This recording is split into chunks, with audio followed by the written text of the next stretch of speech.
যেমন আমাদের বিএনপির ভারপ্রাপ্ত চেয়ারম্যান তারেক রহমানের ১৭ বছর পর স্বদেশ প্রত্যাবর্তন উপলক্ষে সৌদি আরবের রাজধানী রিয়াদে প্রবাসী বগুড়া জেলা বিএনপির উদ্যোগে মিষ্টি বিতরণ ও আলোচনা সভা অনুষ্ঠিত হয়েছে।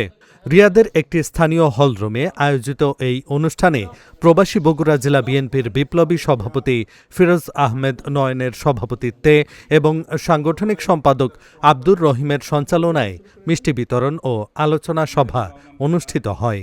অনুষ্ঠানে প্রধান অতিথি ছিলেন সৌদি আরব পূর্বাঞ্চল কেন্দ্রীয় বিএনপির ভারপ্রাপ্ত সভাপতি ডাক্তার AKM গোলাম হাসনাইন সোহান।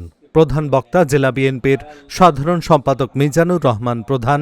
উপস্থিত ছিলেন জেলা বিএনপির সাংগঠনিক সম্পাদক সোহান আলী সহ সভাপতি মাহফুজুর রহমান চঞ্চল, প্রচার সম্পাদক সামিউল ইসলাম সিলো, জনি, ফারুক, মামুন, সজল, কোষাধ্যক্ষ রেজাউল হক সহ অঙ্গ ও সহযোগী সংগঠনের বিভিন্ন স্তরের নেতাকর্মীরা।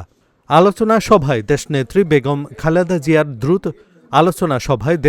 বেগম খালেদা জিয়ার দ্রুত সুস্থতা ও দীর্ঘায়ু কামনা করে বিশেষ মোনাজাত করা হয়।